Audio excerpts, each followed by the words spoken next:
Hello my beautiful souls, कैसे हो आप सब। आई होप कि आप सब हैप्पी हो और ईश्वर करे कि आप सदैव हैप्पी ही रहो। सबसे पहले शुक्राना उन सभी भाई बहनों का जिन्होंने लाइक एंड सब्सक्राइब करके इस चैनल को सपोर्ट किया है। अगर आप भी चैनल पर नए आए हैं तो आप भी इसी तरह से चैनल को सपोर्ट कर सकते हैं। चलिए जी, तो आज बात करते हैं हम बहुत ही इंपॉर्टेंट टॉपिक पितृदोष पर। आजकल पितृपक्ष भी चल रहा है जिसको हम श्राद्ध भी बोलते हैं। पता है, इस धरा पर हम बेसिकली 3 रीजन होते हैं बड़े, जिनकी वजह से हम अपने लाइफ में दुखी रहते हैं, परेशान रहते हैं या स्टक रहते हैं। पहला रीजन तो हमारे कर्मा होते हैं, जैसी करनी वैसी भरनी, ये तो आपने सुना ही होगा। दूसरा रीजन होता है हमारा माइंड, हमारी सोच। हम कैसा सोचते हैं, जैसा हम सोचते हैं वैसा हम बनते हैं, वैसी ही लाइफ हम अट्रैक्ट करते हैं। तीसरा जो बड़ा रीजन है वो होता है पितृदोष। तो ये पितृदोष क्या होता है, इसे जानने से पहले हमारा ये जानना जरूरी है कि पितृ कौन होते हैं। पितृ एक्चुअली में हमारे पूर्वज होते हैं जो अब तो इस दुनिया में नहीं है, बट हमारी जनरेशन टाइमलाइन का वो कभी ना कभी हिस्सा रहे हैं, या यूं कहूं कि हम उनके जनरेशन टाइमलाइन का हिस्सा है। बस फर्क इतना है कि हमारे पास फिजिकल बॉडी होती है, उनके पास फिजिकल बॉडी नहीं होती। तो ये होते हैं पितृ। अब समझते हैं पितृदोष क्या होता है। पितृदोष किसी भी व्यक्ति, परिवार या कुल पर लगा हुआ एक दोष है, एक श्राप है, एक ऋण है, जो या तो हमारी गलतियों की वजह से लगा है या फिर हमारे पूर्वजों की गलतियों या बैड कर्मास की वजह से लगा है। और अब इस ऋण को चुकाने का काम हमें करना पड़ता है। जब तक हम इस कर्ज को, इस ऋण को चुकाते नहीं हैं, तब तक ये ऋण पीढ़ी दर पीढ़ी ये पितृदोष बन के चलता ही रहेगा। पता है, हमारी प्रेजेंट लाइफ पर 7 पीढ़ियों का फर्क पड़ता है, 7 पीढ़ियां का प्रभाव पड़ता है, और जो हम कर रहे हैं वो प्रभाव 7 पीढ़ियों तक रहेगा। इसलिए लॉ ऑफ कर्मा कहता है कि हमेशा अच्छे काम करो, नेक काम करो, इसी का फेवर करता है। अब जैसे मैंने बात की कि जरूरी नहीं है कि हमारे कर्मों की वजह से ही पितृदोष लगा हो, ये हमारे पूर्वजों के कर्मों की वजह से भी हो सकता है, जो हम पीढ़ी दर पीढ़ी भुगतते रहते हैं। जैसे मान लीजिए हमारे पूर्वजों के द्वारा कोई बैड कर्मा हो गया, किसी मासूम को उन्होंने हर्ट किया, किसी निर्दोष को उन्होंने हर्ट किया, नुकसान पहुंचाया, और उसने सच्चे दिल से इस कुल को श्राप दे दिया, तो ये भी पितृदोष का रूप ले लेता है। दूसरा रीजन ये भी होता है कि जब हम अपने घर के बुजुर्गों का आदर सम्मान नहीं करते, उन्हें प्रताड़ित करते हैं, उनके अंतिम समय में उन्हें अकेला कर देते हैं, निग्लेक्ट करते हैं, उनकी टेक केयर नहीं करते जब उन्हें हमारी जरूरत होती है, उनको अपशब्द कहते हैं, तो हमारी ये एक्टिविटीज भी श्राप का रूप ले लेती हैं और ये पितृदोष बन जाता है। एक रीजन ये भी होता है कि जब हमारे घर में किसी की मृत्यु होती है, तब हम जो मृत्यु के क्रियाकलाप होते हैं उनको जल्दबाजी कर देते हैं, उनको सही प्रोसेस में नहीं करते जिस तरह से होना चाहिए। जैसे आजकल में ट्रेंड चला हुआ है कि 13 दिन के अंदर ही होती है ना। बट अब क्या होता है कि हमें तो जॉब पे जाना है, हमारा तो काम रुक रहा है, हमें तो ये करना है, वो करना है। उस चक्कर में आजकल क्या करते हैं कि 5-6 दिन में ही सब कुछ निपटा के खत्म कर देते हैं, हो गई जी 13वीं। तो वो भी पितृदोष का कारण होता है। हम मृत व्यक्ति के अंत्येष्टि के कार्य अध्यात्म के या शास्त्रों के हिसाब से ना करके मॉडर्न तरीकों से करने लग गए हैं। ये भी होता क्या है कि जब परिवार में किसी की मृत्यु होती है तो उस आत्मा को आत्मलोक में जाके रहना होता है, जिसे हम स्पिरिट वर्ल्ड भी बोलते हैं। यही एक्चुअली में आत्माओं का या हमारा परमानेंट होम होता है। जब तक हमारा नेक्स्ट बर्थ नहीं होता, आत्मा को यही रहना होता है। लेकिन हमारे गलत विधि विधानों की वजह से या उस आत्मा के इस धरती पर किसी अटैचमेंट या मोह की वजह से ये सोल्स बीच में ही कहीं फंस जाती हैं।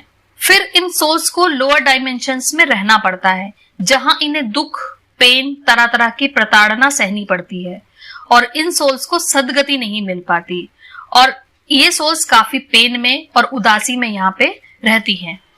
अब इन सोल्स पर यहाँ की असुरी शक्तियां या नेगेटिव आइडेंटिटीज का प्रभाव पड़ता है, और उनकी यही पेन वाली, स्टक वाली एनर्जी वो अपने परिवार को भी सेंड करते हैं और अपने परिवार से कहते हैं कि हमें यहां से किसी तरह निकालो।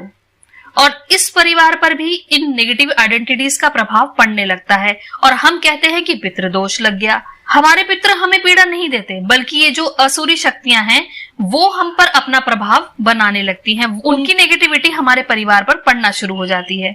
इसलिए यही कोशिश रहनी चाहिए कि मृत व्यक्ति के सभी क्रियाकलापों को पूरे विधि विधान पूर्वक किया जाना चाहिए, जल्दबाजी में नहीं करना चाहिए, ताकि हमारे पूर्वजों को सदगति मिले, वो खुश रहें और वहां से हमें भी ब्लेसिंग्स भेजते रहें। एक और रीजन होता है पितृदोष का कि हम अपने पूर्वजों को निग्लेक्ट करते हैं। हमारी कोई हमने अचीवमेंट पाई है, हमारी कोई सक्सेस हुई है, हमारा बिजनेस अच्छा चल रहा है, अच्छी लाइफ चल रही है, लेकिन हम कहीं ना कहीं उस चक्कर में अपने पूर्वजों को भूल जाते हैं। उनको कृतज्ञ रहना हम बंद कर देते हैं उनके प्रति। कहीं ना कहीं हम उन्हीं के वंश का हिस्सा है, लेकिन जैसे कहते हैं ना कि शरीर मरता है, आत्मा नहीं, तो वो कहीं ना कहीं इस ब्रह्मांड में अभी भी एग्जिस्ट करते हैं। उनकी एनर्जी अभी भी कहीं ना कहीं है, जो हमें सुनती है, हमें देखती है और हमारे क्रियाकलापों को और हमारे इंटेंशंस को देख के खुश होती है या फिर रोती है। तो जिस तरह हम भगवान के लिए ग्रेटिट्यूड पे करते हैं, उस तरह से हमें अपने पूर्वजों के लिए भी कृतज्ञ रहना चाहिए। लेकिन हम अपनी बिजी लाइफ में इतना व्यस्त हो गए हैं कि हमें अपने पूर्वजों की मतलब एग्जिस्टेंस का याद ही नहीं रहता। कुछ लोग तो अपने गुस्से में चलते भी अपने पितरों को अपशब्द कहते हैं क्या कर गए हमारे परदादा, क्या कर गए हमारे बाप दादा हमारे लिए, उनको गालियां भी दे देते हैं। तो ये भी पितृदोष का कारण होता है। अपने कुल देवी कुल देवता के स्थान पर नहीं जाना, उनकी अवहेलना करना, उनको निग्लेक्ट करना, अपने मंगल कार्यों में उनको इनवाइट नहीं करना, उनका नाम नहीं लेना, उनका स्मरण नहीं करना, ये भी पितृदोष का एक कारण होता है। तो क्या साइंस और सिम्टम्स होते हैं कि पता लगे कि ये दोष किसी परिवार या व्यक्ति पर लगा हुआ है? तो ऐसे कुछ साइंस और सिम्टम्स होते हैं जिनके बारे में हम बात करेंगे। तो पहला तो यही है कि ये ऐसा दोष होगा जो परिवार को फलना फूलना तो दूर, उससे जीवन यापन मुश्किल हो जाता है। इसका सबसे पहला लक्षण है financial condition. Worst financial condition हो जाएगी। उन्नति के सारे रास्ते खत्म से समझो। लाइफ में सक्सेस ग्रोथ सब पर ताला सा लग जाएगा। कितना भी कमा लो पैसों का पता नहीं लगेगा। अनावश्यक खर्चे नुकसान घर में अक्सर लगे रहेंगे। कहीं से भी ऐसा खर्चा आ जाएगा जो आपने सोचा ही नहीं होगा, आपके मंथली बजट में ऐड ही नहीं होगा, लेकिन आपको करना पड़ेगा। अर्निंग के साधन बंद से ही समझो, बस गुजारे लायक पैसे आएंगे और जाएंगे, या यूं कहूं कि आमदनी अठन्नी और खर्चा रुपया, ऐसे हालात रहेंगे। घर में किसी की सरकारी नौकरी, बहुत अच्छी जॉब, बिजनेस ऐसा नहीं होगा। जहां बिजनेस अगर थोड़ा चला भी तो खोलोगे और ठप पड़ जाएगा, चलेगा ही नहीं। बहुत प्रयास करोगे सफलता पाने की, कई तरीकों से जुगाड़ भी लगाए जाएंगे, but end of the result nothing. आप अपना 100% दोगे, लेकिन सफलता के नाम पे ओनली 10 to 20% ही नसीब होगा। थोड़ी बहुत कहीं किसी स्तर पर सक्सेस मिल भी जाए तो वो स्थिर नहीं रहेगी। ऐसे लोगों से पाला पड़ता है जो चीटर होंगे, फ्रॉड होंगे, मतलबी होंगे, सही मायने में जेन्युइन नहीं होंगे। ऐसे घर परिवार आध्यात्मिक उत्थान से वंचित होते हैं और ऐसे परिवारों में अगर किसी एक व्यक्ति का भी आध्यात्मिक उत्थान होता है तो समझिए कि आपके पितृदोष का अब एंडिंग होने वाला है। नेक्स्ट है, घर में मंगल कार्य बड़ी मुश्किल से होंगे या होंगे ही नहीं जब तक कि पितृदोष नहीं हटता। जैसे बच्चों की घर में शादी में डिले हो जाता है, रुकावटें आती हैं विवाह में। ऐसे रिश्ते जैसे कि आप चाहते हो ऐसे रिश्ते नहीं मिलेंगे, शादी विवाह डिले होते जाएंगे। होंगे भी तो उस तरह से नहीं होंगे जिस तरह की व्यवस्था आपने सोची है विवाह में, वैसे उस तरह से नहीं होंगे। अगला साइन है कि ऐसे परिवारों में कोर्ट केसेस का भी बहुत लंबे टाइम से चलते रहना और ऐसी उलझनों में उलझे रहना, ये भी इसका साइन है। यहाँ तक कि घर के किसी व्यक्ति को जेल की सजा भी हो सकती है। नेक्स्ट है, घर में अनावश्यक कलेश, बहसबाजी, मतभेद जैसा माहौल रहेगा। अक्सर परिवार के लोगों में आपसी सामंजस्य स्थापित नहीं हो पाता। एक दूसरे से जलना, चिढ़ना, ईर्ष्या, ऐसी स्थिति होती है। एक दूसरे की रिस्पेक्ट, आदर सम्मान की कमी मिलेगी। यहाँ तक कि ऐसे परिवारों को समाज में भी आदर सम्मान और प्रतिष्ठा में कमी आ जाती है।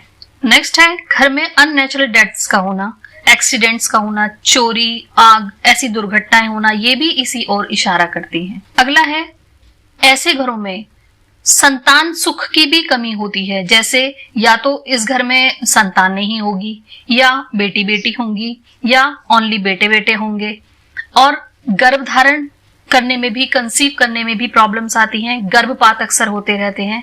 ये भी एक पितृदोष का साइन होता है। अगला साइन है घर के लोगों का, खास तौर पर मेल्स का किसी एडिक्शन का शिकार होना। नशे की लत, बुरी आदतों में इन्वॉल्वमेंट रहेगी उनकी। इनका फोकस कभी भी परिवार के विकास की तरफ नहीं रहता, भटका रहता है ऑलवेज। अगला साइन है अक्सर घर में हारी बीमारी का लगे रहना।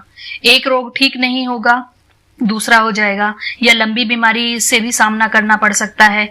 ज्यादातर पैसा इलाज में जाता है, एक ठीक हो रहा है, दूसरे को कुछ हो गया।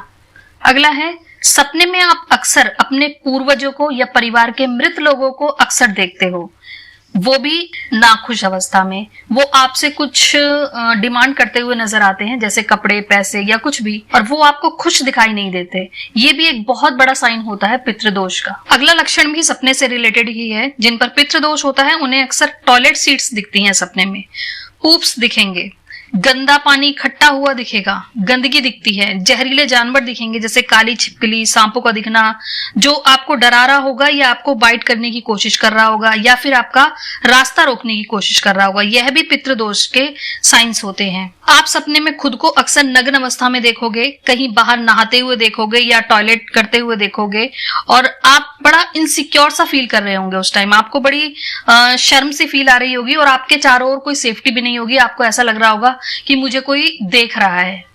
तो ये कुछ साइंस थे जो बताते हैं कि किसी के परिवार पर पितृदोष लगा है। अब इसका निवारण कैसे किया जाए वो बात करते हैं। पितृदोष 3 तरह के या 3 प्रकार के होते हैं। एक होता है हल्का पितृदोष, एक होता है मध्यम स्तर का पितृदोष, और एक होता है हाई लेवल का पितृदोष, गहरा पितृदोष जिसे कह सकते हैं। अब जो हाई लेवल का पितृदोष होगा उसको हील होने में भी थोड़ा टाइम ज्यादा लगता है। तो पहले पितृदोष का निवारण कैसे किया जाए? पहला काम तो आप यही कर सकते हैं कि आप घर में किसी विश्वसनीय पंडित जी या गुरु जी से आप पितृदोष का निवारण करा सकते हैं, पूजा पाठ यज्ञ करा सकते हैं। इससे पितृदोष का जल्दी से निवारण होता है। अपने कुल देवी या कुल देवता के स्थान पे जाके वहां पे भी उनको मना सकते हैं। ये भी कारगर उपाय है पितृदोष निवारण का। दूसरा पितृदोष का एक अच्छा उपाय है कि अभी जैसे पितृपक्ष चल रहा है तो ये सबसे बड़ा तरीका है। दूसरा पितृदोष का उपाय है, जैसे कि अभी पितृपक्ष चल रहा है, श्राद्ध चल रहे हैं, तो ये बहुत बढ़िया टाइम है, बेस्ट टाइम है अपने पितरों को मनाने का। कहा जाता है कि इन दिनों पितृपक्ष के 16 दिनों में यमराज जी पितरों को धरती पर आने की आज्ञा दे देते हैं, और हमारे जो पितृ हैं वो 16 दिन तक हमारे आसपास ही होते हैं। तो डेली उनके लिए खाने पीने की सुविधा कर देना। आपने जो भी बनाया हो, भले ही एक रोटी पर, सबसे पहली जो रोटी बनाए उस पर थोड़ा सा मीठा रख के उनके नाम से गाय को या किसी भी पशु को खिला सकते हैं, और अपनी गलतियों की क्षमा प्रार्थना कर सकते हैं। अच्छे भाव के साथ उनके लिए खाने पीने की व्यवस्था करना, दाने पाने भी निकाल सकते हैं। ये भी पितृदोष निवारण का एक अच्छा तरीका है। और लेकिन ये सब जो भी करें गुड इंटेंशंस के साथ और बिना कोई अपनी इच्छा जाहिर किए करना चाहिए। ऑलवेज ईश्वर से अपने पितरों की सदगति की हमेशा प्रार्थना करनी चाहिए, वो उनको सुख शांति मिले, ऐसी प्रार्थना करनी चाहिए। ऐसी प्रार्थनाओं से भी आपके पितृ खुश होते हैं और आपको ब्लेस करते हैं। चौथा है अपने पितरों के नाम से दान दक्षिणा करने से भी आप उन्हें प्रसन्न कर सकते हैं। ये दान पुण्य की एनर्जी भी उन्हें रिसीव होती है और उनके कष्टों को कम करती है। 5वां तरीका है, जैसे कि ये पितृपक्ष का टाइम चल रहा है, श्राद्ध चल रहे हैं, तो ऐसे में सुबह घर के मुखिया को नहा धोकर फ्रेश होकर भगवान सूर्य को 1 लोटा जल जिसमें थोड़ा सा कच्चा दूध और चीनी डालकर चढ़ाने से भी पितरों को शांति मिलती है। पर भाव अच्छे होने चाहिए, विदाउट एनी लालच। उनकी ओनली सुख शांति मांगनी है, हमें उनकी सदगति मांगनी है। पर आपने कभी भी उनके प्रति कोई बैड कर्मा किए हैं तो उनकी माफी मांगे। ये रेमेडी भी पितृदोष में आप कर सकते हैं। और ये दान पुण्य या जल अर्पण की जो मैं बात कर रही हूँ, ये केवल इन्हीं दिनों में या पितृदोष जिनको है सिर्फ उनको ही नहीं करना चाहिए, बल्कि ऐसे भाव तो हम सबको ही रखने चाहिए अपने पितरों के लिए।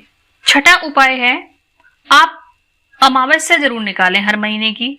ये काम भी परिवार के मुखिया को करना चाहिए तो बहुत बेटर होता है। खीर रोटी, खीर पूड़ी, कुछ भी उनके नाम से एक दिया जलाकर, धूप अगरबत्ती दिखाकर दान कर देना चाहिए अपने पितरों के नाम पर। अगर व्रत कर सकते हैं तो बहुत अच्छी बात है, नहीं तो आप पूर्णमासी का जो व्रत होता है वो भी आप कर सकते हैं। वो भी सभी इच्छाओं को पूर्ण करने वाला व्रत होता है। तो आप अमावस्या या पूर्णमासी कोई भी व्रत एक कर सकते हैं जिनको भी पितृदोष की प्रॉब्लम है। 7वां तरीका है, कभी भी अपने पितरों को अपशब्द ना कहें। ऑलवेज उनके प्रति कृतज्ञ रहें, उनका शुक्राना अदा करें, क्योंकि कहीं ना कहीं उन्हीं की वजह से आप इस धरा पर हो। जो भी आपके पास है कहीं ना कहीं कुछ पार्ट उनकी ब्लेसिंग्स हैं वो आपके लिए। पता है, अगर आप अपने पितरों को गलत सलत बोलते हैं तो ये बात भगवान को भी बुरी लगती है, क्योंकि ईश्वर ने हमारे पितरों को कहीं ना कहीं पूजनीय स्थान दिया हुआ है, पूजनीय दर्जा दिया हुआ है। वो हमारे फैमिली ट्री के रूट्स होते हैं। तो जब हम अपनी रूट्स को अच्छा रखते हैं, अपने सदकर्मों से अपनी रूट्स को स्ट्रेंथ देते हैं, तो हमें स्ट्रेंथ मिलती है, हमारे वंश के फल फूल अच्छे खिले रहते हैं। और जो लोग अपने पितरों को अपशब्द बोलते हैं, उनका अपमान करते हैं, ऐसे लोग अपनी किस्मत के, अपने सुखों के, अपनी ग्रोथ के दरवाजे स्वयं बंद कर लेते हैं। फिर भगवान भी कुछ नहीं कर सकते, क्योंकि भगवान ने पितरों को पूजनीय दर्जा दिया हुआ है, इसलिए उनसे दुर्व्यवहार भगवान को भी पसंद नहीं आता। आप इस तरह से ईश्वरीय कृपा से भी वंचित होते जाते हो। तो हमारे पितृ हमारे जीवन में मनुष्य रूप में ना होकर भी एक बहुत बड़ा रोल प्ले करते हैं। जो लोग अपने पितरों की, अपने घर के बुजुर्गों की सेवा सम्मान करते हैं, उन पर अपने पितरों की ब्लेसिंग्स सदैव बनी रहती है। वो अपरंपार अपने वंश पर अपनी कृपा बरसाते रहते हैं। उनकी तरक्की, उनकी ग्रोथ, उनकी सक्सेस, खुशियों के रास्ते खोलते रहते हैं।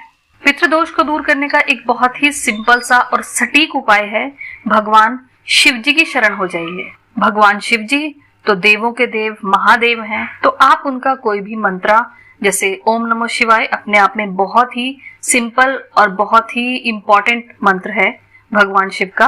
अगर आप इसकी चैंटिंग करते हैं, इसको सुनते हैं, और या भगवान शिव का कोई भी अगर आप मंत्र आप चैंट करते हैं या सुनते हैं, तो ये भी पितृदोष की हीलिंग के लिए काफी हेल्पफुल होता है। और हमारे इस STS 1111 चैनल पर भी 108 बार ओम नमः शिवाय मंत्र जप का वीडियो उपलब्ध है। आप चाहें तो उसकी हेल्प भी ले सकते हैं। तो आज की इस वीडियो में इतना ही। मिलते हैं नेक्स्ट वीडियो में एक नए टॉपिक के साथ। तो ये पितृपक्ष चल रहा है, आप भी अपने पितरों का और अपना ख्याल रखिए। थैंक यू सो मच मेरे साथ बने रहने के लिए। मिलते हैं नेक्स्ट